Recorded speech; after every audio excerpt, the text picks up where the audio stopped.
What's going on, everyone? Smith here. I hope you all had a good winter, and I guess it's still technically winter. It just, here in Georgia anyway, once you get through January and February, it kind of starts to warm up to where you can ride a little more consistently, and we're finally through those 2 months. Those 2 months suck. There's no holidays, there's no nothing good going on January and February.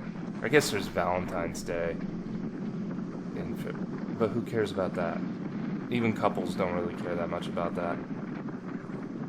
Over the holiday, I got some interesting additions to the Eliminator. I got saddlebags, and I got a throttle lock. And we're going to start with the saddlebags, because holy smokes. Not having all your luggage strapped to my back that's a real game changer. Wow. It's funny, everybody told me, they're like, you gotta get saddlebags, it would be so much better if you had saddlebags. It'd be a lot easier to take everything along. And I knew that was true, and I'd been constantly talking about wanting to get some, but I could never quite bring myself to do it. And this is much more of a personal preference thing, but I just think aesthetically, saddlebags on any bike don't look as good as no saddlebags. Like, no saddlebags on a bike always looks cooler to me. And again, like I said, it's a personal preference thing. I know there's a lot of people out there who love the look of their saddlebags. And it's not that they look bad, like the ones on my Eliminator now. They don't look bad, it just looks better without them. So, but it looks fine, and the convenience of having them is worth, like, any kind of like aesthetic quote-unquote downgrade, which I wouldn't even necessarily say that, because the bike still looks quite good as far as I'm concerned, and it's super convenient to have all that trunk space now. And not have to have everything strapped to my back. It's wonderful, and have a lock and key on everything. That's the other nice. I got Viking saddlebags. So everything, it's hard shell, weatherproof, and it locks. So I don't have to worry about anyone stealing my stuff. Or if they try to, they're going to have a hard time anyways. And then I also got a throttle lock. And that was something I thought about getting after my trip to Tail of the Dragon, because I rode for about 6 hours that day, and the traffic was smooth and consistent and everything, but there were just, like, moments where I was so sick of having to hold the throttle open, and, like, I could relax my other hand and, like, take it off and just rest it for a minute, but I couldn't do that with the throttle hand, because you have to hold it open.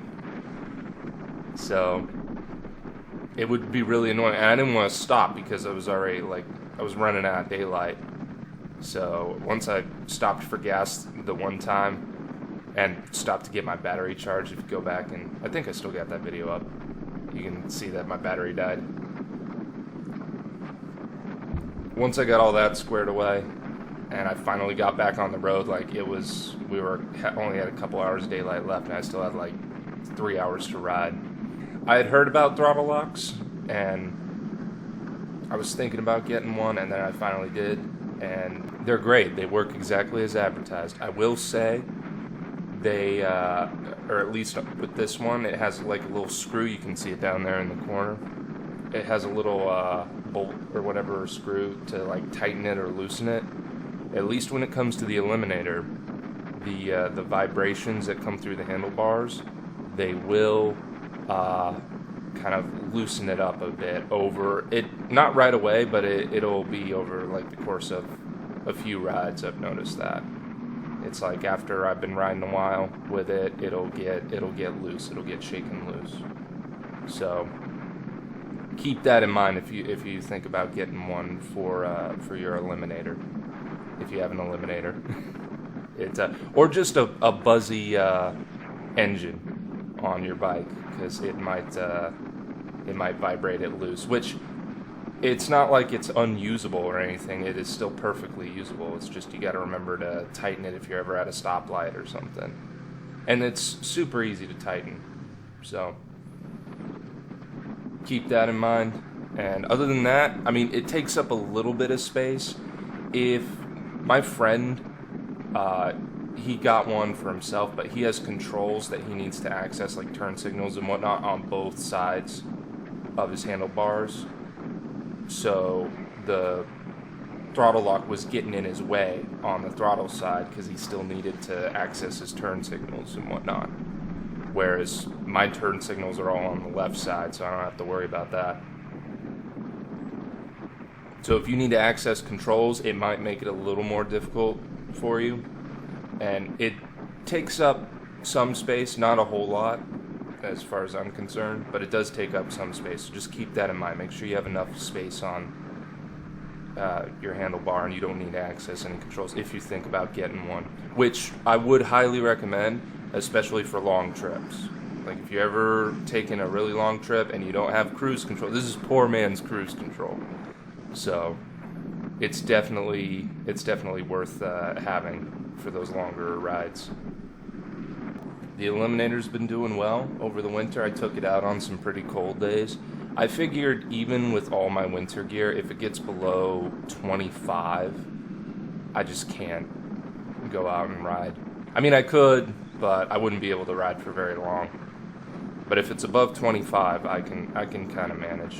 It's not too bad with all my winter gear on. The pullover pants helped quite a lot this year. That was huge, and the heated gloves. Those were two huge additions to making winter riding much more bearable. But fortunately, we're coming into the warmer weather now, and I don't have to worry about that as much. It's looking like it's going to be the sick. Now I'm going to have to go back to worrying about the rain, because it looks like it's going to rain a bit next week as well. So I'm going to have to go from keeping my winter gear in my saddlebags to keeping my rain suit. There's always going to be something with the weather. And I get to go back to being mad at the weatherman for not predicting the rain accurately at all.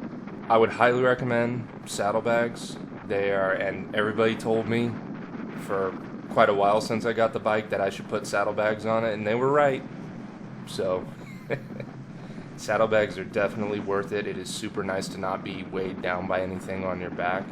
And they don't really get in the way. They're about as far out from the bike as the handlebars are wide, so I'm not taking up any extra space, and I can still kind of maneuver nicely through traffic. And it's easy to forget that they're even on there. I have had multiple people ask me if I notice like a weight difference, or if like the bike handles differently with saddlebags on, and I personally haven't noticed much of a difference. I will say the wind kind of knocks me around a little bit more easily now that I'm lighter on the top end. I feel like the wind pushes me around a little bit more easily, but other than that, I forget that they're there half the time until I get off the bike and then I hit it with my foot. Although I've been getting better at that. I gotta kind of swing my foot high and around. Now I'm just trying to come up with different modifications that I can do to the Eliminator. The next thing I'm thinking about is crash bars and highway pegs. So that may be the next addition that I add to the bike, just so I can kind of put my feet up on those longer rides.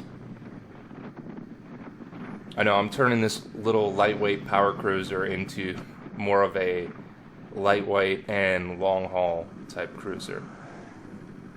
And it can handle longer trips perfectly fine, like I said. I did a 6-hour ride and it was decent enough. As long as you make a reasonable amount of stops. One thing that is great about having a smaller engine like this is the gas mileage is crazy good. And you can go really, really, really far for like peanuts in gas. It's probably like the biggest selling point, I would think, for smaller engines is that you can save a ton of money on gas. That, and they're fun to zip around town on, especially on these country roads. They're really fun to throw around. And I'm still having a blast with the bike. It's a handsome little bike, and it gets the job done. It's got plenty of zip. Definitely my favorite way to travel. I'm still getting used to the throttle lock and engaging it and disengaging it. You got to be careful too whenever you're following people to be ready to disengage it if someone hits the brakes in front of you. And you can either pull the throttle back into its original position, or it has a little notch there on the back that you can push with your thumb and then just disengage it without moving the throttle at all. I prefer to do it the latter way because it just feels weird trying to force the throttle closed. And like, I like to let it close. Whenever I engine brake, I like to just let it kind of close naturally. Now we need to get into that spring and summer weather where all the trees come back to life. One of the other things I dislike about winter, other than the cold, is just how everything looks dead. Like all the trees and all the plants, everything's just gray and dead. And it's kind of lame. When you get that springtime, you get that nice, or like in fall, you get those really nice colors in the trees. But over the course of winter, you just have a bunch of sticks, and it's not nearly nice enough. But we're almost there. Couple more weeks, months, we'll be there. All right, well, that's gonna do it for me. I'll catch you in the next one. Take care.